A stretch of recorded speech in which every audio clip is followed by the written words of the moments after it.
Welcome to week 9. We are talking about gender confusion and culture this week, and this is a big deal. You either know this already or you don't know it, and you need to know that this topic of conversation needs to make its way into your home, at least between you and your spouse to begin with. There's a lot to unpack in this two-part conversation that we're going to have today. I've got Ken Williams and Elizabeth Wanning with me. They are a part of the Moral Revolution staff and team.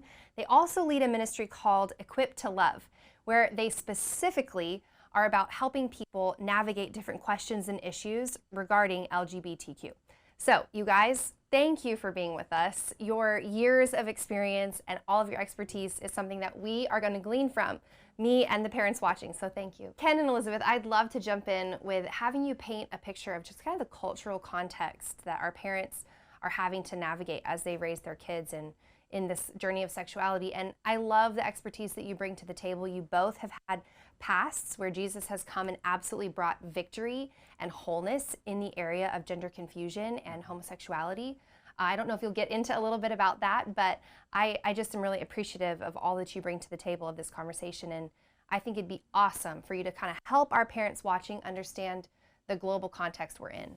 Yeah, thanks. Thanks, Lauren. So both Ken and I have come out of LGBTQ. And so today we both are married to our opposite sex spouses. We're not married to each other. But so we've walked away through Jesus's power in that world. But we keep an eye on that because it's such an incredible influence on our culture right now. So there's a huge cultural revolution happening right now. And mostly it's a justice movement focused on LGBT, but it also points to a really dramatic identity crisis that our culture is having. And I think largely because, not just because of the influence of progressive worldviews, but also the breakdown of the family. So there's a lot of internal relational trauma that's being manifested in culture, and kids are flocking to the LGBT movement to find identity. And so like right now, the Human Rights Campaign, which is kind of one of the leading LGBTQ organizations in the world, really, will say that 1 in 6 young people are identifying as LGBTQ. And I don't think that that's because you know, there's this cultural myth, which Ken and I will talk about later, of being born gay. I think that these kids are finding this crisis where they're relationally broken and they haven't developed meaningful relationships either with their parents or with their close family members or peers. And so they're finding safety and security in the LGBTQ movement. And it's a countercultural, justice-centered movement, so it's captivating people in our culture right and left. Wow. So there's that happening right now. At the same time, I think we're grappling in our culture with what it means to have diversity and inclusion. Those are big key terms in this progressive worldview. What does it mean to have equality among the sexes? That's a big conversation. What is gender equality? Even what does it mean to be a man or to be a woman? Sure. We're questioning that. Like we're watching Russell Westbrook, for example, of the LA Lakers, wear dresses. What does that mean when men are starting to wear dresses? This transgender movement, that's hitting. Everyone's questioning who are these special people who feel like they've been born in the wrong body? Can a person be born in the wrong body? All those questions are coming up. And thankfully, Jesus has answers for all those things. You know, plus the social media world. The trend right now is for kids to be completely absorbed in social media, whether it's TikTok or Instagram. And they're learning these social behaviors. Really, a large part of our sexual behavior is learned. It's a social, we're being socialized into believing that a same-sex sexual relationship is completely viable, equal to an opposite-sex relationship. And so kids are beginning to identify as non-binary so that they feel like they can choose how they want to identify sexually, who they want to have sex with, and all of that is creating a lot of confusion. Yeah, I would say so. Yeah. That is very confusing. I myself am very confused. Yeah. And so a lot of this, I think a lot of this is coming, like I said, from social media, but also, as I said before, we have a cultural revolution happening right now. And that is really being manifest in a lot of school curricula, in the school groups that are being elevated in schools. And so children are being indoctrinated really into questioning who they are sexually. Part of that then is the transgender movement. Right. Wow. I think that it's really interesting as parents, you know, the age that we grew up in was very different than today. Right. And I think as a parent myself of young people, it's hard to actually wrap my head around what's happening in culture these days. I think I'd like to think it wasn't so confusing for our young people. And I think it is a moment to actually, a sober-minded moment for parents to go, right. Wow, this is really happening around my kids, whether I understand it or not, they're encountering this confusion. Yeah. And I think there's a, you know, so I'm about 50. With my generation, and possibly also with yours, there's this mystique of having your own private life separate from your parents. And this fear of bringing your parents into your peer relationships, for example, your sexuality. And so there's a big breakdown of communication that I'm watching from parents to kids. Yes. You know, and so children seem to have their own world, their own kind of social stratosphere, if you will, and it's fueled by social media. And so parents more and more, like, all of these things are just bursting on the scene, and it's almost a surprise to us. Right. Well, think about the percentage of conversation that's happening now, even if they're just listening, the input that's coming in from a screen that I'm not watching as the parent. Or I'm hoping that my kids will be entertained by this while I'm doing something else, right? Right, but that amount of information exchange is so different from the previous generation that had none of that. Yeah. Unless they were reading a book, basically, or on TV, maybe a little bit here or there. It's really profound. It's just a wild times we're in. Elizabeth, you mentioned the transgender movement, and that is something that, you know, as a parent who I did not grow up with an understanding of even what that term was, I myself am learning what all these different terminologies are and what my children are hearing about. Could you unpack a little bit for our parents? What is the transgender movement, and why is this so profound right now? Well, so the transgender movement, so far as I can tell, really has been birthed out of the T of LGBTQ, where there's a whole grouping of people, and it's a very small percentage, but it's a grouping of people, we'll say 1% of the LGBT community, that truly believe they have been born in the wrong body. Like, it is psychologically called gender dysphoria. So this grouping of people who truly have this inner turmoil, this conflict over whether they are male or female. Okay, that's honestly the transgender movement. So when you meet someone who is, say, a transgender male or a transgender woman, what that is a transgender woman is a biological male who really honestly believes that their physical body doesn't match how they feel inside. So they've been born in the wrong body. That's a very small percentage of people, honestly, so far as science would say. But then there's also this element of the LGBT community, the drag queen. So the whole drag queen phenomenon is not necessarily transgender in the sense that I was saying before, where there'd be this dysphoria. There's this fetish for some men in particular who, in dressing up as women, like there's your RuPaul, who maybe is confused sexually, internally with the dysphoria, but then when you look at drag queens, it's so much more than just dressing as a woman. Like, there's this incredible artistry involved, almost drama involved with the persona that that man is taking on, usually. And so there's a huge fetish, a huge mystique around the drag queen element of it. And then there's this element in our culture that is being called rapid onset gender dysphoria. And that is primarily young girls who are suddenly realizing or suddenly feeling that perhaps they're actually a boy. And scientifically, this is being compared to anorexia, which was a social contagion largely. Like there's no real, it's not born in a specific biology or a it is specifically a mental illness that you capture, you catch, you're captivated by based on the influences of others around you. It's a social contagion. And so right now there are thousands. I would say the percentage is that there has been a 4,000% increase in the number of young girls specifically who are now identifying as boys. And this is presenting a real crisis for healthcare and for mental health practitioners, because other girls who might otherwise be healthy are now presenting with trauma and identifying as male.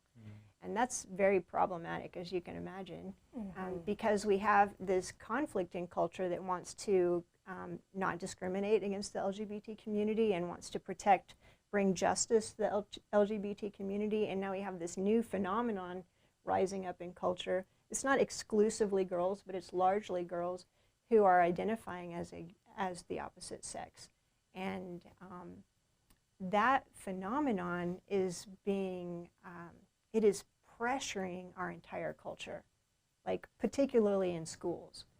And so we're seeing school systems really bring in protections for children who are identifying as transgender.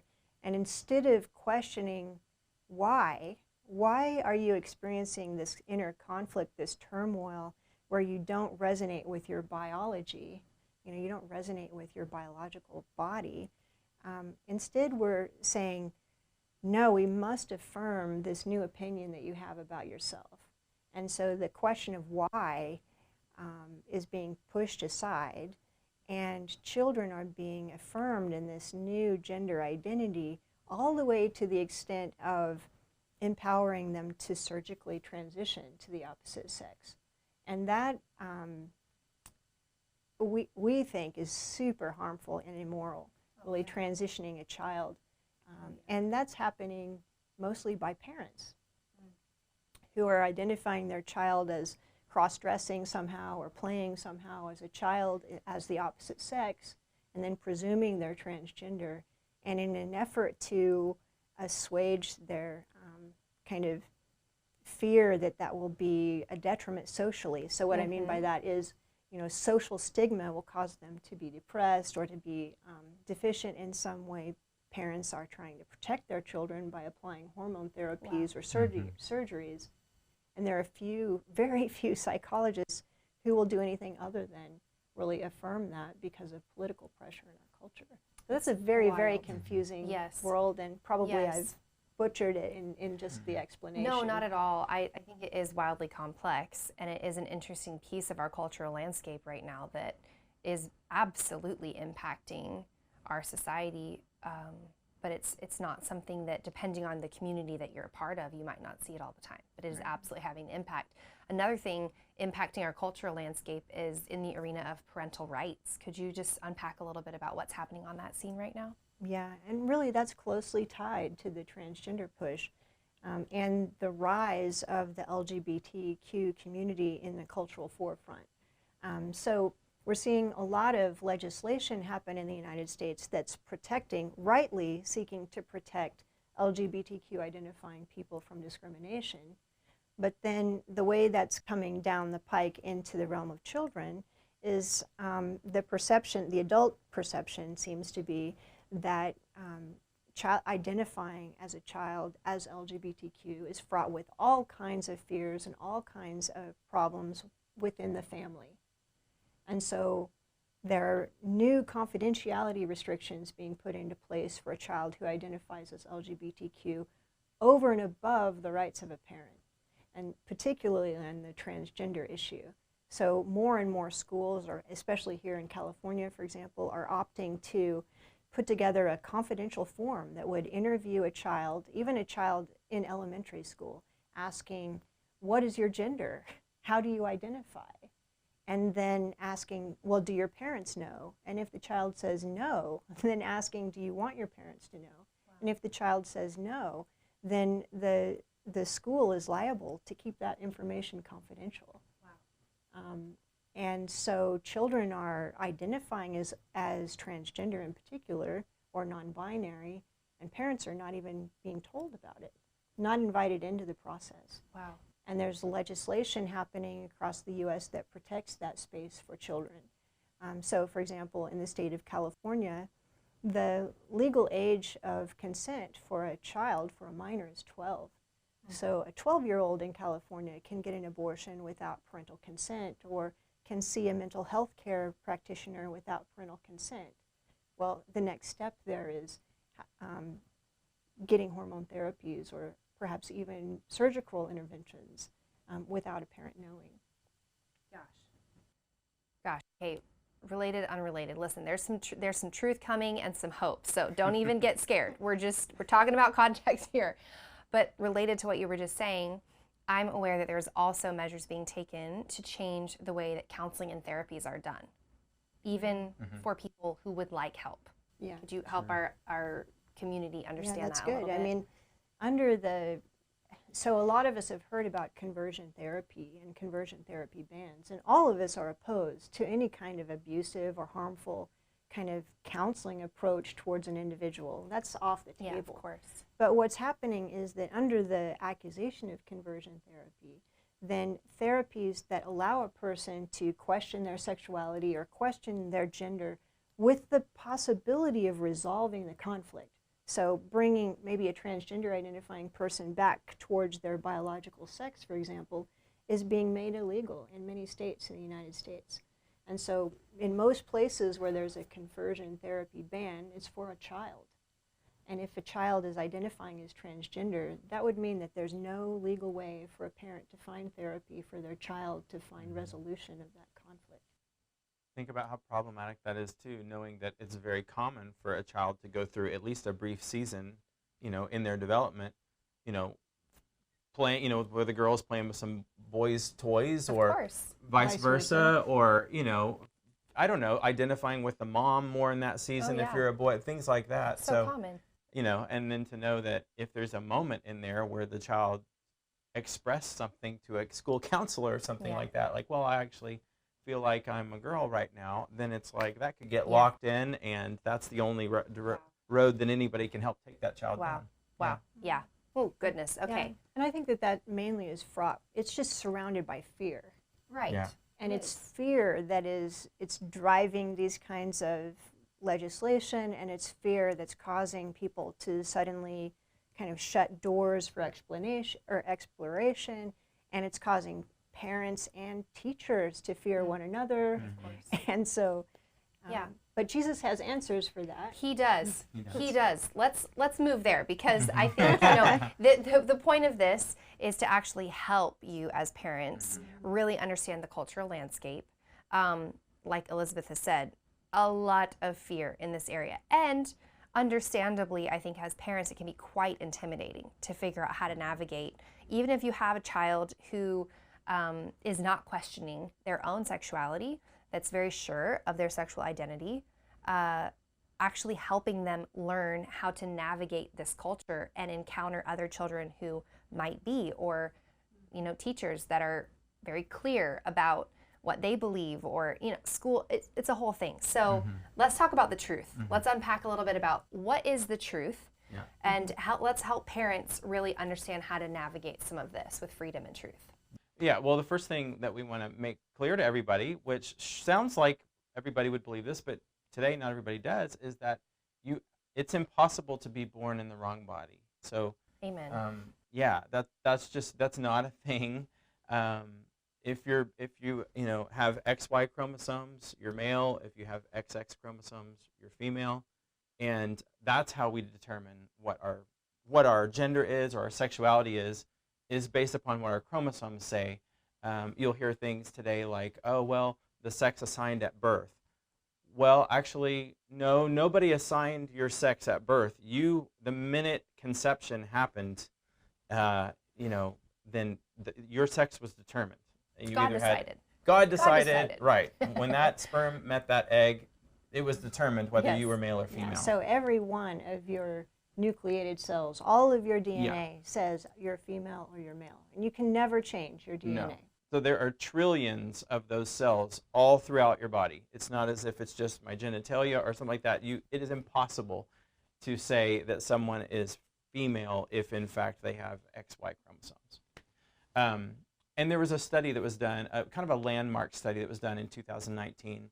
And it's called the Ganna study because Andrea Ganna was the lead scientist on it. But this is done by Harvard, MIT, many other impressive universities.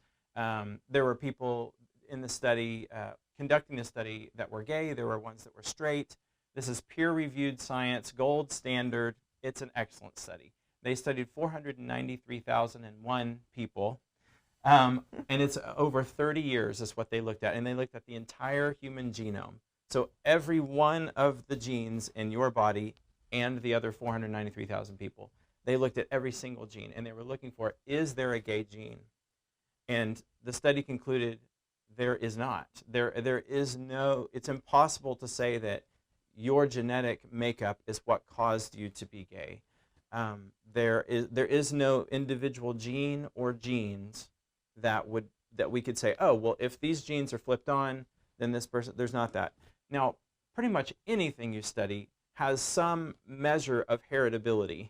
So, you know, there was some very small, it's technical stuff if you start to get into it, these loci that would indicate that, oh, there is some correlation between homosexuality and your genetic structure. But if you're going to look at that, then actually there's a stronger heritability for being born a smoker or being born a divorcee. Interesting. So you get the point Yeah. there. It's like everything could have some kind of a genetic connection to it if you're looking at all the science. But the point is there's not a gene, or there's no gay gene, anything like that. And what it also indicated, the study, is that environmental factors are what really point to how a person finds themselves with their same-sex attraction. You know, if they find themselves Sure. same-sex attracted, then you really need to be looking at the environment. You know, where did they grow up? What was their family structure like? You know, what did that look like? Those kinds of things. So there is, you know, it's amazing how you repeat a message enough times and enough people start to repeat it, it starts to seem true. So the whole born gay, that's what we hear everywhere, but it's not scientific.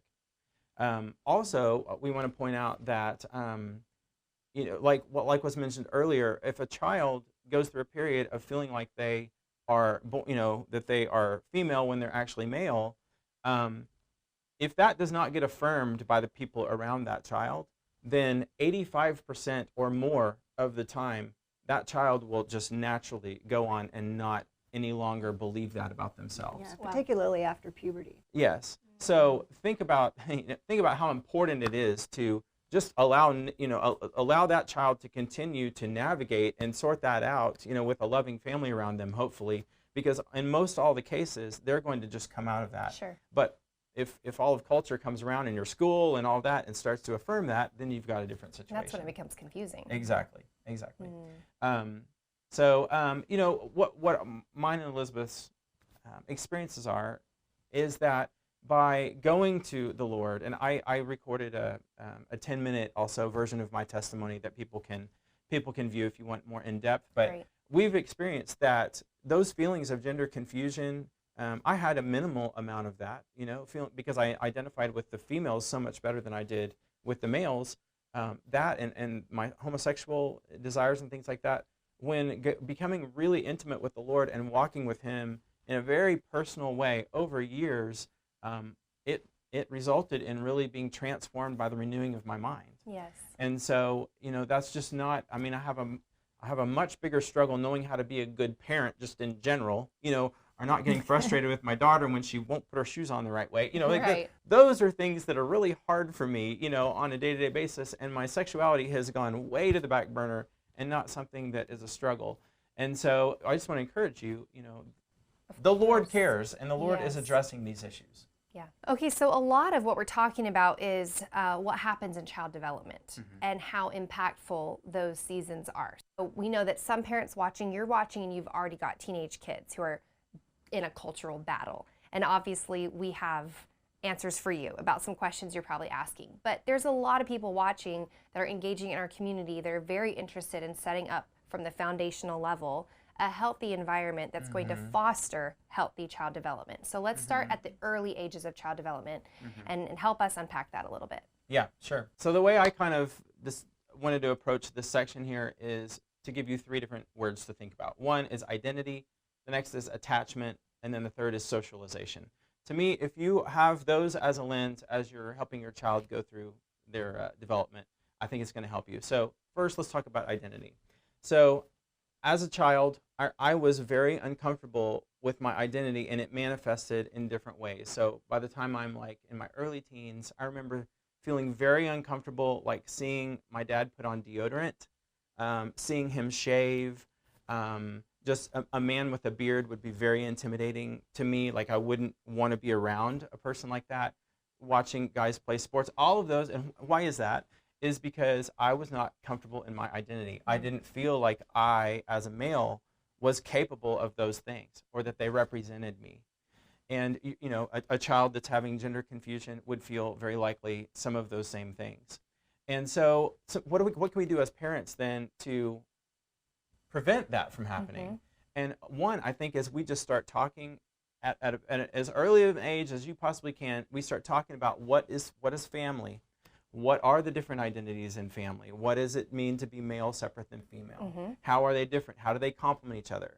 Why do we need males and females? I mean, there's the biological factor of that's the only way we carry out the human race, right? That's how we replicate.